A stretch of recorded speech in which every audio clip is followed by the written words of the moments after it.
I have lived on this wall for 11 years. Not this wall exactly, not anymore. This particular stretch of limestone boundary between the upper pasture and the old drove road had been collapsing slowly for 3 winters, one stone at a time, the way old things fall apart when nobody is watching, which is most of the time out here. Nobody watches a wall fall. They only notice when it is gone and the sheep are wandering the road and the boundary means nothing anymore and the history of who farmed what and why is just grass underfoot. My name is not important. I am a crow. I have watched this farm since before the current farmer's father died and left it to him. I have watched the walls go up and come down and go up again. I have watched the seasons argue with each other over the Peak District the way they always do, winter arriving in the middle of what should be April, summer lasting exactly 11 days in August, and then retreating without apology. I have watched Herdwick sheep do things that would make a grown man sit down on the ground and stare at the sky. I was on the gate post at the top of the lane when the cars came. 3 black cars, moving slowly because the lane does not accommodate confidence. It is narrow and old and has opinions about speed. The convoy crept through the morning mist like something uncertain of its welcome, which was accurate, because Thomas Hadley had not looked up from the wall when they called to tell him who was coming, and he had not looked up since. Thomas was already working. This is important. This is the first thing you need to understand about Thomas Hadley, 63 years old, master drystone waller, the only person in 3 counties who still builds to the old Derbyshire specifications without being asked. Thomas does not stop working because someone important is arriving. He has built walls for 41 years. He has outlasted 3 recessions, 2 floods, a divorce, and the death of his son. The wall does not care who is coming. Thomas takes instruction from the wall. The farm was called Bracken Edge. It sat at 840 feet above sea level on the eastern flank of the Dark Peak, which is what they call this part of Derbyshire the Dark Peak, because the rock here is gritstone and millstone and it does not shimmer or glow the way softer limestone country does further south. It broods. The land here thinks before it speaks, and when it speaks, it does not waste words. The mist was lying flat across the upper pasture at 7:30 in the morning. The sheep were shapes inside it, moving slowly, tearing at the frost-stiff grass with the patient indifference of animals who have survived every English winter for centuries and find the whole situation perfectly acceptable. The cars stopped at the field gate. A door opened. Thomas placed a stone, pressed it with his thumb, removed it, turned it 90 degrees, placed it again. I shifted on the gate post and watched the boy climb through the gate, not over it, through it, lifting the latch himself, and walk across the frozen grass toward a man who had not acknowledged his existence yet. The Peak District morning smelled of cold stone and old bracken, and something that might have been wood smoke from the farmhouse 2 fields over. The boy stopped a few feet from Thomas, hands in his jacket pockets, watching the old man's hands move across the limestone with the focused economy of someone who has done this so many times that thinking about it would only slow him down. Thomas did not look up for a full minute. The boy did not fill the silence. That was the first surprise. Thomas Hadley had agreed to this for one reason, and the reason was not the phone call from the estate office, and it was not the title, and it was not the very polite letter that had arrived 3 weeks earlier on paper that felt more expensive than his kitchen table. The reason was that someone had looked at the walls of Bracken Edge and decided they were worth restoring properly, with someone learning the actual technique, with the history of the craft being passed forward rather than photographed and forgotten. That was worth a morning. He straightened up slowly, because 63 years and 41 winters of wall building live in a man's back whether he likes it or not, and looked at the boy properly for the first time. The boy looked back. Thomas reached into the canvas bag beside his feet and pulled out a pair of worn leather gloves, stiff with dried limestone dust and shaped by years of hands that were not this boy's hands. He held them out without a word. George took them, put them on, They were too big. Thomas pointed at the pile of limestone pieces laid out along the base of the collapsed section. The pieces had been sorted the previous afternoon. Thomas sorted his stone the night before, the way a carpenter sorts his wood, by eye, by weight, by what the stone is trying to tell you about where it wants to sit. He had laid them in rough groupings. Harding stones in the middle pile, the small irregular pieces that pack the interior of the wall. Face stones on either side. Throughs, the long flat stones that would bind both faces together, leaning against the old section like gray books on a shelf. Thomas crouched back down. "Watch," he said. That was the first word. He picked up a face stone, a broad, flat-backed piece about the size of a hardback book, and placed it on the footing course they had laid together the previous day in preparation. He did not slam it down or position it with drama. He rested it, turned it slightly, pressed the front face with 2 fingers to check the forward lean. Dry stone walls lean inward, always, both faces leaning toward each other so the wall holds itself through gravity and geometry rather than mortar. And then he moved to the next stone as if the first one had simply found its home and needed no further discussion. "Your turn," Thomas said. That was the second word. Well, 2 words. He was not being counted. George crouched beside the wall. He picked up a stone. He looked at it the way someone looks at an instruction manual written in a language they almost speak. He looked at the wall. He placed the stone. It rocked. He adjusted it. It rocked the other way. Thomas watched this for 12 seconds without moving. "Flat side down," he said. "Always." 4 words total.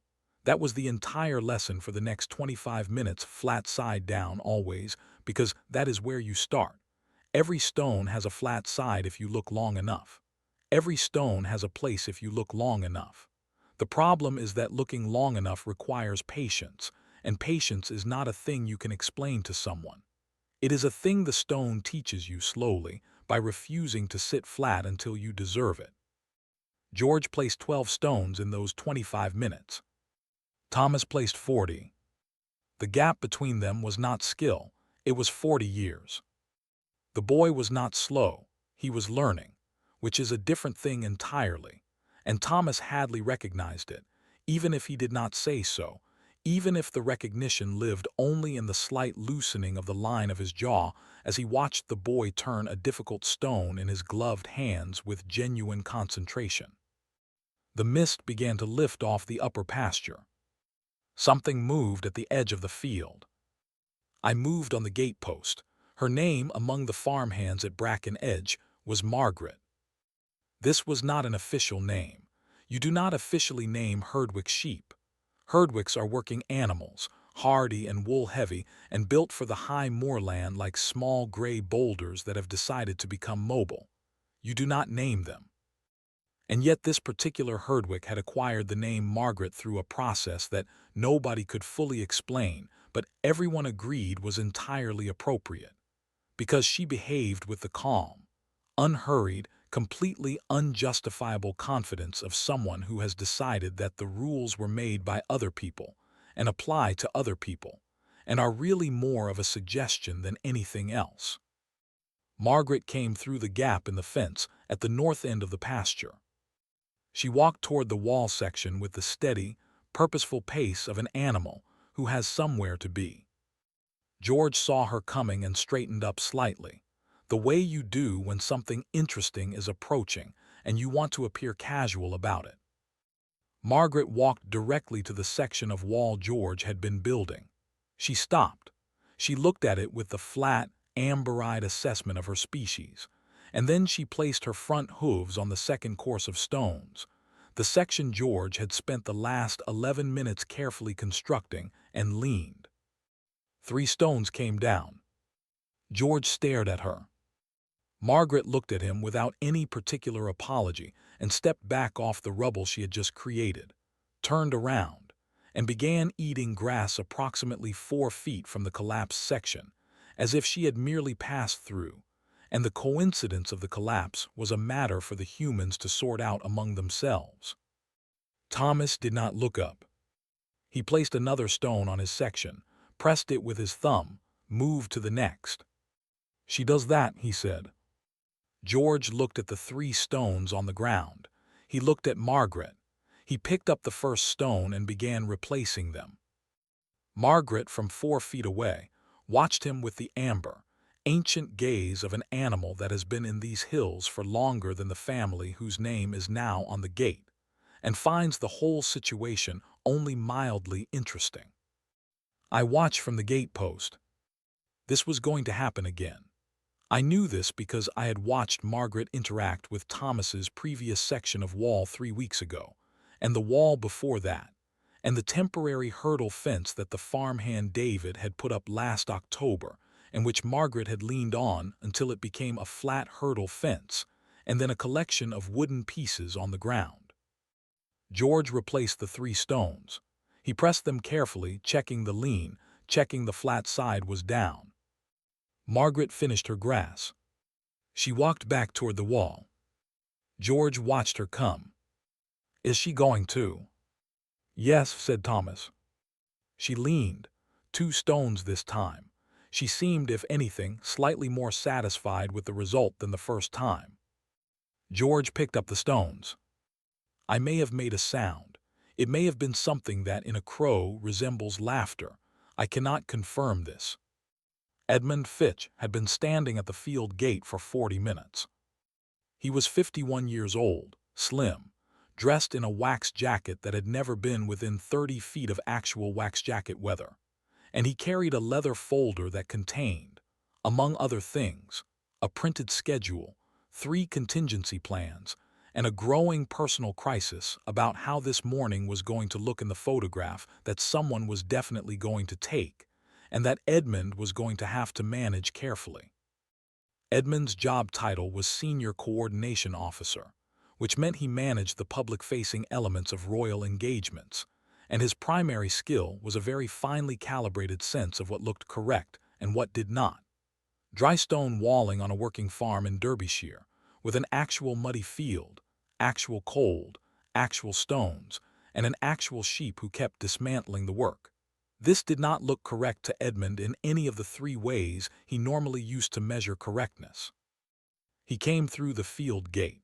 He walked across the frozen grass with the careful steps of a man, avoiding things he would prefer not to think about. "Sir," he said, arriving beside George, "I wonder if we might consider—" "Not now, Edmund," George said pleasantly without looking up. He was placing a stone, he turned it. He found the flat side, he placed it correctly. Edmund turned to look at Thomas Hadley, who was the nearest available adult authority, and who was, technically, responsible for the educational content of this morning. Edmund gave Thomas the look that he normally gave people who needed to understand the broader context of a situation. Thomas looked at the wall. "There are," Edmund said carefully, "some heritage organizations that were hopping for a more visible element, something with a cleaner backdrop perhaps, or—" "The wall is the backdrop," Thomas said. He did not look at Edmund. He picked up a through stone, one of the long flat binding pieces, and walked it along the course, testing the length against the width of the wall. "Yes, I understand that, but photographically speaking—" "I don't do photographs," Thomas said. "I do walls." He placed the through stone. It sat perfectly across both faces, locking them together with the simple arithmetic of width and weight that had held Derbyshire boundaries in place for 300 years without anyone's approval or schedule. Edmund stood with his leather folder and his 3 contingency plans, and looked at the backs of 2 people who were entirely focused on something that was not him. Margaret walked past Edmund's left leg close enough that he stepped sideways with a sharp intake of breath. She went to the wall, she leaned. 1 stone this time, a small one. George picked it up without pausing his conversation with Thomas about the angle of the next course. Edmund watched this. Something behind his eyes was doing a calculation that his schedule had not accounted for. He looked at the pile of stones. He looked at the wall. He looked at his leather folder, and then he looked at the stones again, And then, with the slightly dazed expression of a man who has just remembered something he forgot he knew, he crouched down. He picked up a stone. It was the wrong stone, too round, no flat side, and he put it down without being told. He picked up another. This one had a broad, flat back and a reasonable weight, and sat in his hands with a solidity that was, if he was honest, quite different from the feeling of a leather folder. He did not put it down. By 11 o'clock the mist was completely gone, and the Peak District had delivered what passes for a fine morning in late October. Cold, very clear. The kind of light that makes the Gritstone Hills look like they have been cut out of pewter and placed against a sky that has decided, just for today, to be honest about how blue it is. Thomas and George were working on the fourth course now. The wall was rising. Not quickly, dry stone walling is not a quick craft, and Thomas would tell you that anyone building a wall quickly is building it wrong, because the speed of a wall is determined by the stone, not the builder, and the stone has its own pace and its own opinion about where it belongs, and your job is to listen, not to hurry. But it was rising. The two faces leaning in toward each other, the Harding stones packed tight between them, the through stones appearing every so often to lock the whole structure together like long gray stitches. George had stopped looking at each stone with that slight frown of uncertainty. He was still slow. He would be slow for years before the hands learned what the eyes were trying to teach them, but the hesitation had changed quality. It was no longer the hesitation of confusion. It was the hesitation of attention, which is an entirely different thing, and Thomas noticed this in the way he noticed things, which was without comment and without display. "My father built walls," Thomas said. He said it to the wall, not to the boy. This is how people say things they mean. George placed a stone, checked it, left it. "Where?" George asked. "Up past Stanage Edge. Same stone. Gritstone up there, not limestone, different weight, different temper. Gritstone doesn't forgive mistakes the way limestone does. Limestone you can nudge. Gritstone you get right the first time or you start again." He picked up a face stone, turned it twice, placed it. "He taught me on a Saturday," Thomas said. "Every Saturday for 4 years, never said much, just showed me, same as this." George was quiet for a moment. "Did he finish the wall?" George asked. "He finished every wall he started," Thomas said. There was something in the way he said it that was about more than walls, and George was young enough and quiet enough to hear it without needing to name it. They worked. The wind came across the upper pasture in long, slow pulls, bending the grass in the same direction, moving the cloud shadows across the Gritstone Hills in the middle distance. The farm was almost silent except for the sound of stone on stone and the distant, cheerful idiocy of sheep.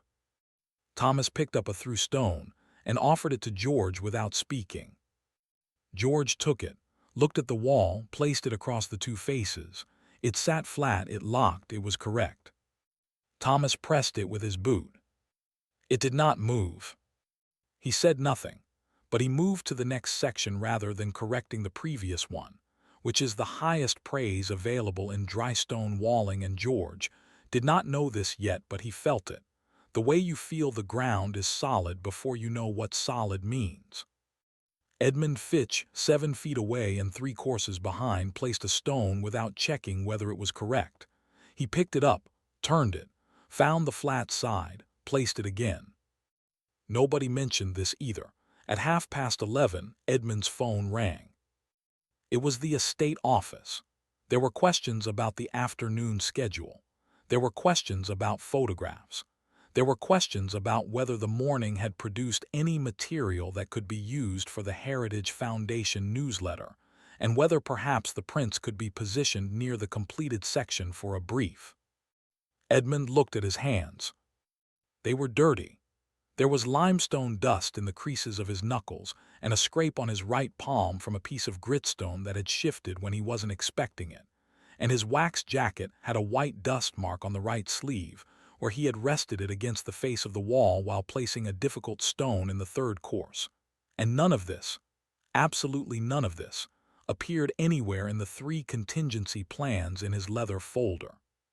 He looked at the wall. His section was not as good as George's section. His section was not remotely as good as Thomas's section, but it was standing, both faces leaning in, flat sides down. 2 through stones he had placed himself, across the full width, locking the faces together with the same ancient logic that had kept these boundaries in place since before his grandfather's grandfather was born. He put the phone in his pocket without answering. He picked up another stone. Thomas watched this for exactly as long as it took to confirm that Edmund's hands had found the right grip, and then he looked back at his own work. But something in his posture, the very slight, barely perceptible unbending of a skepticism that had been present since the wax jacket came through the field gate, shifted by a degree that only a crow on a gatepost at the right angle would notice. I noticed. Edmund placed the stone. It sat wrong. He picked it up, turned it, placed it again. It sat right. He moved to the next one. "You've done this before," Thomas said. It was not a question exactly. It was a statement with room inside it for a story. "My grandfather had a small holding in Shropshire," Edmund said. He was looking at the stone in his hands. "Dry stone boundaries. Different style up there, Shropshire style, not Derbyshire. He used to let me help when I was small." He paused. "I forgot I knew how to do this." Thomas looked at the wall between them. His section, George's section, and Edmund's modest but genuine contribution standing in the clear October light. "People forget a lot of things," Thomas said. "The walls remember." Edmund looked at his dirty hands again. He did not pick up his leather folder for the rest of the morning. Phase 7, the final section. At 1:30, they reached the last stretch. Thomas had marked it the previous afternoon with 2 short stakes and a length of builder's line, a taut horizontal string running the length of the final section at capstone height, which is the line you build toward, the line that tells you when the wall is done, when it is the right height, when it is ready for the final course. The capstones. Capstones are the flat stones you stand on edge along the very top of a dry stone wall. They are placed vertically, leaning against each other slightly, running the full length of the wall like a stone spine. They are the last thing you place and the first thing people see. They are what announces to the world and to the weather and to the centuries ahead that this wall is finished, that someone completed it, that someone cared enough to do the last part as carefully as the first. Thomas laid out the capstones from his sorted pile. He had chosen them over 3 weeks, visiting the collapsed section in the evenings, picking through the fallen stone, setting aside pieces of the right width and the right flat-edgedness for the final course. He had a system. He always had a system. He stepped back from the laid-out capstones. He looked at George. George looked at the stones. He looked at the wall. He picked up the first capstone, a long, broad piece that Thomas had placed at the beginning of the row for exactly this reason, the first stone being the one that sets the angle for everything that follows, and he walked to the left end of the wall. He placed it upright. He checked its lean. He adjusted it by a degree. He placed the second one against it.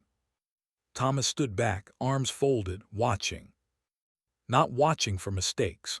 Watching in the way you watch something you have waited a long time to see. A craftsman watching the craft move forward out of his hands into younger hands, which is the only way it survives, which is the only way anything survives. George worked along the final section, capstone by capstone, each one placed upright and leaning slightly into the previous one, the whole course supporting itself in the same way the wall supported itself, through geometry, through weight, through the accumulated logic of each piece fitting the one beside it. Edmund had stopped working. He was standing 3 feet back, limestone dust on his wax jacket, and a look on his face that was not in any of his 3 contingency plans, which was the look of a man who had been reminded of something important about himself, and was not entirely sure what to do with the information yet. Margaret appeared at the edge of the section. She walked toward the fresh capstones. George looked at her. "No," he said. Margaret stopped. She looked at him with those amber eyes. She looked at the capstones. She turned around and walked away. I'm not saying she understood him. I'm a crow and I have watched animals for 11 years, and I maintain a scientific skepticism about the inner lives of Herdwick sheep. But I am also a crow who has watched Margaret dismantle 17 sections of wall in 3 winters, and she has never, in my observation, simply turned around and walked away before. Perhaps she was satisfied. Perhaps the wall, finally whole again, simply looked less interesting than a collapsed one. Perhaps the boy had earned something that the land recognized, even if the land could not say so, because the land out here never says things directly. It shows them. In the quality of stone, in the weight of a wall that holds, in the morning light on a finished capstone course running the full length of a boundary that has stood in this pasture since before any of us were born and will stand after all of us are gone. George placed the last capstone. He stepped back. Thomas walked the length of the wall slowly. He pressed each capstone with his boot one press, moving along the course, the rhythm of it like a very slow, very deliberate walk that was also a judgment and also a blessing, depending on what you were watching for. Not one capstone moved. Thomas reached the end of the wall. He stood at the final capstone, the one George had placed last, and he pressed it with his boot one final time. It did not move. He straightened up, he looked at the wall. "That'll do," he said. 4 words. In 41 years of dry stone walling, Thomas Hadley had said those 2 syllables, "that'll do," 11 times. His father had said it to him once, on a Saturday morning above Stanage Edge, on a wall of gritstone in the particular pewter light of a Derbyshire winter, and Thomas had been 22 years old and had not known then what it cost a man like that to say those words, what it meant that he said them, what was being passed forward in the saying. He knew now. George looked at the wall. He looked at his hands, the oversized gloves, the limestone dust in the creases where the leather had shaped itself slightly, even in one morning, to the work. He nodded. That was enough. The black cars came back at 3 o'clock. The light was already dropping. October in the Peak District does not linger, the afternoons folding themselves up early and putting themselves away, and the wall caught the low sun along its capstone course, each vertical stone throwing a thin shadow onto the one beside it, the whole finished length of it illuminated in that particular sideways light that makes dry stone walls look like they have been there since the beginning of time, which some of them have. Thomas was cleaning his tools. He had a system for this too. Each tool placed back in the canvas bag in the order it would be needed next time: trowel, level, hammer, chisels, because a craftsman's bag is a craftsman's argument about what matters and in what order. George took off the oversized gloves. He held them for a moment, looking at the limestone dust on the leather, and then he held them out to Thomas. Thomas looked at the gloves. He looked at the wall. "Keep them," he said. George looked at him. Thomas was already zipping the canvas bag. Edmund Fitch had his phone in his hand. He was not looking at his 3 contingency plans. He was looking at a photograph he had taken without telling anyone, not of George, not of a posed moment with a clean backdrop, but of the wall, just the wall. The finished capstone course in the afternoon light, running the full length of the restored boundary, solid and whole and old and new at the same time in the way that repaired things are both simultaneously, the repair being part of the history now, not a correction of it. He put the phone in his pocket. He picked up the leather folder. He had not written anything in it all morning.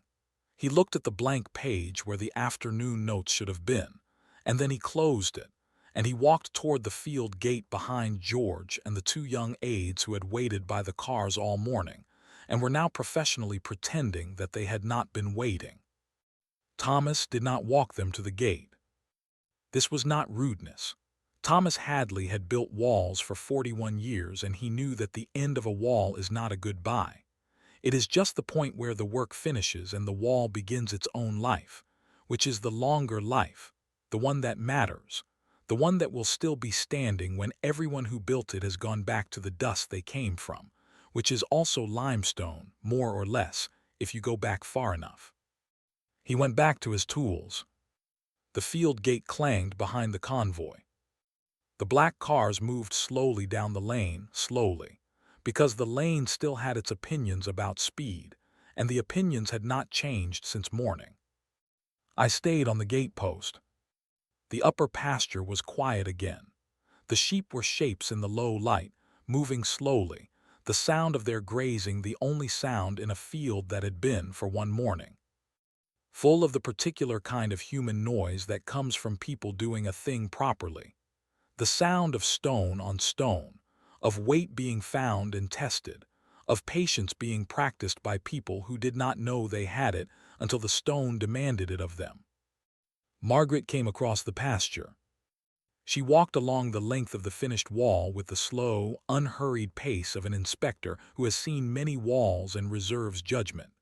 She paused at the section George had built. She sniffed the final capstone, the last one, the one Thomas had pressed with his boot and found sound. She walked away. She did not lean. She did not dismantle anything.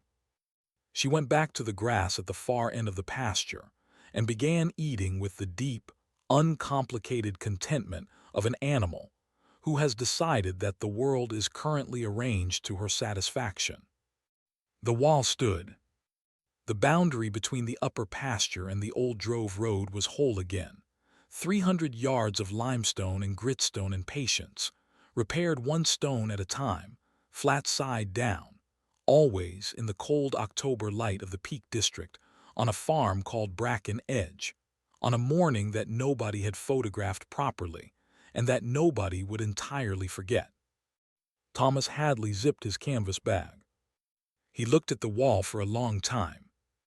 Not checking it, not assessing it, just looking, the way you look at something you love and have lost and found again, or something you thought was only yours and discovered, on a particular morning with a particular boy in oversized gloves, could belong to someone else too, could be learned again, could be passed forward.